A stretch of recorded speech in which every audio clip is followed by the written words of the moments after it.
saveur divine. Cette bonne nouvelle du royaume sera prêchée dans le monde entier pour servir de témoignage à toutes les nations. Alors viendra la fin. Ce pain céleste vous est présenté par Immaculée Niraneza. Je vous salue, très chers amis, vous tous qui écoutez l'émission Saveur divine. Que la paix de notre Seigneur soit avec vous. Je me réjouis encore une fois de venir vous partager la parole de Dieu. Ce matin, j'ai eu un verset qui m'a fait beaucoup de bien et je voudrais vous partager ce verset avant de continuer le sujet de la semaine. Lisons Colossiens chapitre 2, 14. On parle de Jésus-Christ, l'acte qu'il a fait pour nous à la croix. Colossiens 2, 14, il est écrit « Il a effacé l'acte dont les ordonnances nous condamnaient et qui subsistait contre nous, et il l'a éliminé en le clouant à la croix. Il a dépouillé les dominations et les autorités et les a livrées publiquement en spectacle, en triomphant d'elle par la croix. » Alléluia! Je remercie Dieu parce que grâce à Jésus-Christ et son Fils, je ne suis plus condamnable. Parce que Jésus a effacé l'acte dont les ordonnances me condamnaient. C'est la même chose pour vous, chers amis. Remercions Jésus-Christ parce que lui, il nous a libérés. Nous étions coupables, condamnables par nos péchés. Mais la bonne nouvelle de ce mardi, c'est que Jésus a payé pour nous. Alléluia. Voilà, je voulais vraiment vous partager ce verset avant de continuer. Que Dieu nous bénisse ensemble. Nous poursuivons le livre des Actes des Apôtres puisque nous sommes toujours dans cet esprit de la Pentecôte. Nous parlons des œuvres du Saint-Esprit. Les 4 premiers chapitres de ce livre, on nous parle souvent de Pierre et Jean et de comment, suite au miracle qu'ils ont fait, ils ont été mis en prison. Puis, ils ont dû s'expliquer devant les autorités.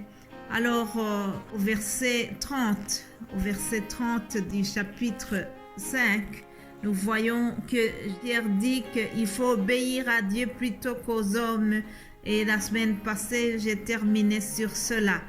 Je continue aujourd'hui en vous parlant d'un certain conseiller, Gamaliel. Gamaliel, c'est vraiment un chef religieux qui a joué un rôle très important dans le ministère des apôtres.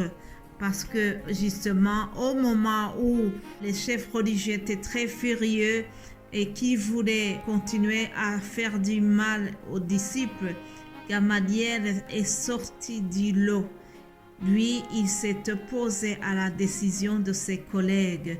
Alors écoutez un bon conseil qu'il leur a donné. Voilà, lisons Acte 5 à partir du verset 33. Il est écrit « Furieux de ces paroles, il voulait les faire mourir. » On voulait donc faire mourir Pierre et Jean. Puis un pharisien nommé Gamaliel, docteur de la loi, estimé de tout le peuple, se leva dans le Sanhédrin et ordonna de faire sortir un instant les apôtres. Puis il leur dit « Ô Israélites, prenez garde à ce que vous allez faire à l'égard de ces gens, car il n'y a pas longtemps que parut Teudas, qui se donnait pour quelque chose et auquel se rallièrent environ 400 hommes. Il fut tué et tous ceux qui l'avaient suivi furent mis en déroute et réduits à rien. Après lui parut Judas, le Galiléen, à l'époque du recensement, et il attira du monde à son parti. Il périt aussi, et tous ceux qui l'avaient suivi furent dispersés. Et maintenant, je vous le dis, ne vous occupez plus de ces hommes, et laissez-les aller. Si cette entreprise ou cette œuvre vient des hommes, elle se détruira. Mais si elle vient de Dieu, vous ne pourrez la détruire. Ne courez pas le risque d'avoir combattu contre Dieu. Amen. Wow, quel bon conseil. Gamaliel se pose à l'idée de ses collègues. Gamaliel est un visionnaire. Lui, il avait compris que ces gens-là sont en train de servir Jésus-Christ et que cette religion que les autres ont traitée de secte, lui, il avait compris que c'est une œuvre de Dieu, que c'est une œuvre respectable. Alors, il conseille à ses collègues de ne pas combattre la voie qu'avaient suivie les apôtres. Il leur dit, vous voyez qu'il y a d'autres personnes qui avaient fait la même chose. Ils avaient commencé une sorte de religion ou des partis religieuses. Et puis, leur entreprise n'a pas duré longtemps. Il a donné un exemple de ce qui s'était passé pour un certain Judas et que lui n'a pas mis longtemps dans le quartier. Alors, il leur dit, ne faites pas la même chose pour ces apôtres. Ne courez pas le risque de détruire l'œuvre de Dieu.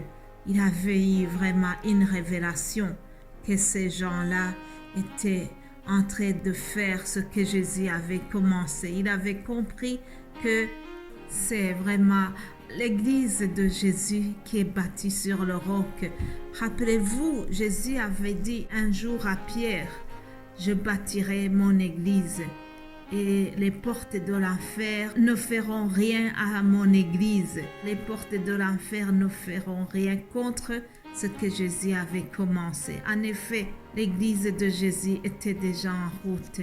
L'œuvre de Jésus était en route et malgré les oppositions, ça a continué et ça a vraiment porté des fruits jusqu'à nous. Alors, j'ai voulu souligner ce bon conseil de Gamaliel, mais retenons surtout que on ne peut pas combattre Dieu. Ne courez pas le risque de combattre Dieu. C'est ça. Il a dit, ne courez pas le risque d'avoir combattu contre Dieu. Retenez ce mot, retenez cette phrase. D'ailleurs, ça sera le titre de notre vidéo aujourd'hui. On ne peut pas combattre Dieu. On ne peut pas annuler les projets que Dieu a pour nous. Mon frère, ma sœur, Dieu a un projet merveilleux pour notre vie. Tout ce qui est sorti de sa bouche, les promesses qu'il a faites pour nous, les rêves qu'il a déclarés sur nous, tout ce qu'il a dit de nous s'accomplira quoi qu'il arrive. Il a prévu pour nous et il a pourvu à tout ce que nous allons traverser, l'adversité, la maladie, les besoins financiers.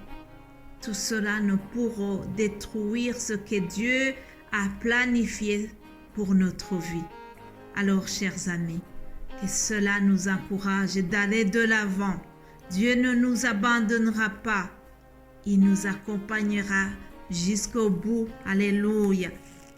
Les projets de l'ennemi ne pourront jamais supprimer les projets merveilleux de Dieu pour nous et pour notre vie. Gamaliel a donné un bon conseil. Ne courez pas le risque de combattre contre Dieu.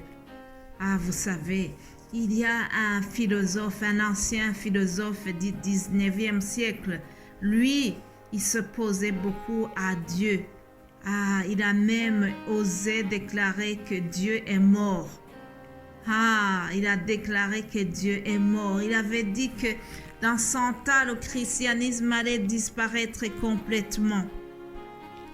Mais vous savez, au moment où je vous parle, Nietzsche, il est mort, il a été enterré. Cependant, le christianisme est encore là. Alléluia. Le psaume 14 nous dit que l'insensé dit dans son cœur, il n'y a pas Dieu. L'insensé dit dans son cœur qu'il n'y a pas Dieu. C'est faux. Dieu est toujours là. Dieu est merveilleux. Alléluia. Merci mon Dieu pour ton plan parfait pour notre vie. Nous savons que notre vie t'appartient et nous avons de la valeur. Tu as des projets parfaits pour notre vie et nous savons que ces projets sont en cours d'accomplissement. Ce que tu as dit par ta bouche, ton bras puissant l'accomplira. Au nom de Jésus-Christ. Amen. Amen.